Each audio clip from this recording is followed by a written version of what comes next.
Bíblia como ela é. Lembrando que essas lições, ela tem a fonte primária, a Bíblia. E usamos a sequência da editora cristã evangélica. É uma revista de estudos do Novo Testamento. Então, é bom lembrar que o que está sendo dito é apenas uma panorâmica da lição. Porque uma lição mesmo, uma aula, dura mais de 50 minutos. E estamos tentando enxugar aqui, para não ficar muito longo, o vídeo em 20 a 30 minutos de uma aula. Mas antes disso, se inscreva, divulgue este canal aos seus amigos, acompanhe lá no grupo da igreja. É um canal aberto para todas as denominações. Todos os irmãos e irmãs que desejam estudar a palavra de Deus. E aqui nós temos uma ferramenta muito importante. Hoje nós vamos entrar na sexta lição. Nós já estudamos os antecedentes históricos e culturais, a questão da língua, do idioma, da cultura, das contribuições de cada uma delas, a importância que teve para o surgimento do Evangelho e o desenvolvimento do Evangelho. Vimos agora na aula anterior a importância dos sinóticos, dos livros de Mateus, Marcos e Lucas, e João, que é diferente, colocado entre os sinóticos, porque só tem apenas 8% do conteúdo dos sinóticos. Então, é um evangelho bem diferente, bem separado. O alvo é outro. Cada escritor tinha um alvo, tinha um propósito para escrever os evangelhos, ou seja, a história e a vida e os milagres do nosso Senhor Jesus Cristo. E hoje nós vamos entrar agora no livro. Cada livro, nós vamos buscar as mensagens mais relevantes desse livro. Então é bom que você também tenha acesso, né? É uma revista que não é cara, é uma revista um preço acessível, é um preço muito bom. Procure nas livrarias evangélicas. Qual o objetivo desta lição? Identificar as especificidades do Evangelho de Mateus. Encontrar os temas mais importantes ensinados por Jesus nesse Evangelho. Primeiro é saber, identificar temas que foram tratados e que são de extrema relevância para a nossa vida cristã. O objetivo é sentir, apreciar a importância de toda a Bíblia para provar quem é Jesus. Não é quem foi Jesus. Não é apenas historicamente estudar Jesus, mas quem é Jesus hoje, nas Escrituras, na sua vida, do dia a dia. E é o agir. São 3 pilares, não é? 3 propósitos. O agir é usar os ensinamentos dos sermões de Jesus como regra para a vida. Não adianta apenas saber, ter um conhecimento intelectual, cognitivo, principalmente o agir. O agir está aqui na ação, na prática, colocar em prática as teorias, colocar em prática todo o ensinamento de Jesus no livro de Mateus. É vivenciar no dia a dia os seus ensinamentos. Então, saber, sentir e agir. Parte introdutória do livro. O livro de Mateus, é bom lembrar, se você pegar a sua Bíblia, vai verificar que ele é o primeiro livro, Mateus. Primeiro livro na ordem, não numa ordem cronológica, mas aí foi colocado alguns critérios, como o maior, o mais aceito na comunidade, o que mais se estudava, o que mais lia na comunidade, o alcance de Mateus. E também Mateus faz um elo muito grande, uma conexão muito grande com o Antigo Testamento e o Novo Testamento. O livro de Mateus é interessante porque ele começa já com uma genealogia. É diferente dos outros evangelhos. E ali ele conta as 14 gerações em cada geração, de sorte que todas as gerações, desde Abraão até Davi, são 14 gerações. E desde Davi até a deportação para a Babilônia, 14 gerações. E desde a deportação para a Babilônia até Cristo, 14 gerações. Ele começa por Abraão, versículo 1, e coloca também Davi, quando ele diz, livro da geração de Jesus, ó, genealogia. Jesus Cristo, filho de Davi, filho de Abraão. Começa o plano, segundo a visão do Novo Testamento e também da visão paulina, ele começa em Abraão. Tudo começa a partir da geração de Abraão. Jesus é filho de Abraão, como também Jesus é filho de Davi. Ou seja, Jesus é o herdeiro legítimo da monarquia davídica. Então ele tenta mostrar isso aos judeus, que Jesus está dentro da genealogia da história, das gerações do povo de Israel. E outra coisa importante, além de fazer esta ligação entre o Antigo Testamento e o Novo Testamento, ele faz uma ligação, uma ponte entre os chamados judeus e gentios. Judeus e gentios. Jesus é o Messias. Jesus é o Rei. E esse Rei, Jesus Cristo, seu reinado, ele é Rei sobre todas as pessoas, todas as nações. Ele não é só Rei de Israel. Ele é Rei de todas as nações, do universo. Então ele liga os judeus aos gentios. A salvação que iniciou para os judeus, agora esse mistério, Paulo vai dizer isso, que o mistério foi revelado. É Jesus que estava ainda obscuro, mas agora ele foi revelado aos gentios. Então a salvação também para os gentios. Então Mateus vai fazer essa ligação entre o Antigo e o Novo, entre os judeus e os gentios. Aborda a pessoa e a obra de Jesus e enfatiza Jesus como Messias. Mateus 27 e 37. E por cima da sua cabeça puseram escrita a sua acusação. Este é o Rei dos judeus. Estava lá na crucificação a placa dizendo, este é o Rei dos judeus. No ponto 1.1, nós temos algumas informações básicas, que é a visão panorâmica. São as informações básicas do livro.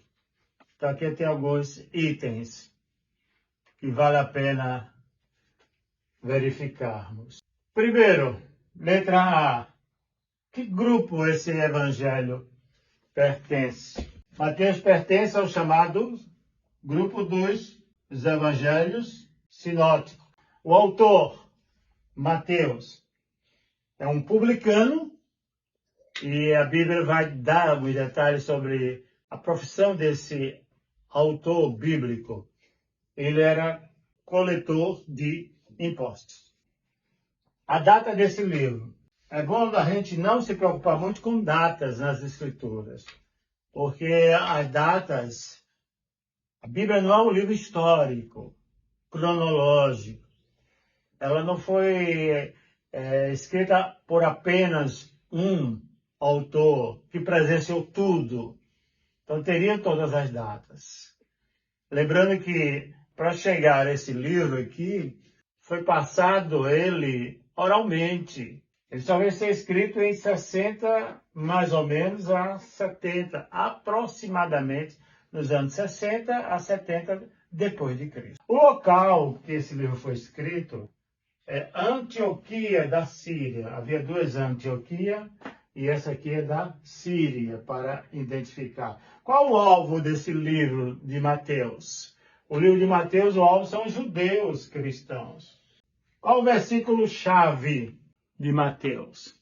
Mateus 28, do versículo 18 ao versículo 20. E chegando Jesus, falou-lhes, dizendo: é-me dado todo o poder no céu e na terra. Portanto, ide, ensinai todas as nações, batizando-as em nome do Pai, e do Filho, e do Espírito Santo. Aqui é o versículo-chave desse livro, que é a grande comissão.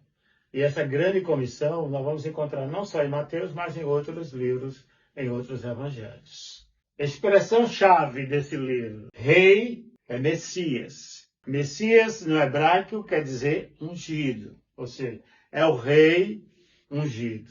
Mateus apresenta Jesus como rei ungido, aquele que cumpriu de acordo com as Escrituras, de acordo com o Antigo Testamento, ele cumpriu. Ponto 2 da lição. O esboço do livro. O esboço é a orientação, é como se fosse uma redação, uma introdução, desenvolvimento e conclusão. São as partes do Evangelho. A partir do versículo ao capítulo 4, 11, a vinda do Messias e seu preparo para o ministério. É a primeira parte do livro de Mateus. É dividido em 4 partes, o esboço. A segunda parte é a partir do capítulo 4, versículo 12, até o capítulo 17, versículo 21. Qual o assunto desses capítulos? O ministério do Messias em palavra e ação. É tudo aquilo que o Messias realizou, fez, falou. Então vamos encontrar dentro desses capítulos. A partir do 4, 12 ao 17 até o versículo 21. É a segunda parte. A terceira vem do capítulo 17 ao capítulo 20, até o capítulo 20 até o versículo 34. 17, 22 até o versículo 20 e 34. É a instrução dos discípulos pelo Messias com vista à cruz. É a orientação de Jesus para os discípulos, mostrando o caminho, percurso e o ponto final. Se dirige para Jerusalém. Começa na Galileia, o ministério, vai para a Judéia e vai para Jerusalém, para a cruz. Ele começa a orientar os seus discípulos quanto a isso. A parte 4, parte final, Mateus 21, versículo 1 até o capítulo 28, versículo 20. São os últimos eventos do ministério do Messias na Terra. Como reduzir esse esboço numa proposição? Mateus mostra Deus agindo na história por meio de Jesus, rei, e apresenta ensinamentos do próprio mestre, aplicando-os ao contexto judaico, porque era o alvo do autor, do publicano Mateus. Eram judeus cristãos. Provar que Jesus faz parte da linhagem, da genealogia, que começa em Abraão e faz parte da maior linhagem monárquica, que é a dinastia davídica. Ele é filho de Davi. herdeiro legítimo de Davi. Ponto 2. Temas em destaque do livro de Mateus. O livro de Mateus, ele foi bem aceito pela comunidade pela estrutura literária dele. Ele vem em forma de sermões, discursos. Diferente de Marcos, é diferente de Lucas, historiador, como médico. Lucas conta muitos milagres, parábolas, enfatiza uma visão humana. Mateus, ele vai trazer os sermões, assim como talvez fazer até uma comparação nos livros do Antigo Testamento, escrito pelo profeta Moisés, principalmente em Deuteronômio, que foi um livro baseado assim, a lei foi repetida através de discursos, de sermões. E nós temos aí 5 sermões no livro de Mateus. Sermão do Monte, esse é um dos mais conhecidos, né? Dizem que seria o suficiente para crermos em Deus, no Filho e na atuação do Espírito Santo, se colocássemos em prática ou só tivéssemos como documento o Sermão do Monte, pela importância que tem o Sermão do Monte. Então, capítulo 5 até o capítulo 7, ali tem um discurso. São assuntos, mas no formato de discurso. Jesus está falando para aquelas pessoas que estão lá, provavelmente sentadas, que era hábito da cultura. Nós temos a comissão da igreja. É bom lembrarmos que Mateus, ele trabalha, ele cita a organização, a importância da igreja. Ele usa a palavra igreja aqui, que dificilmente vamos encontrar nos outros evangelhos. Mas tem esse discurso em relação, capítulo 10.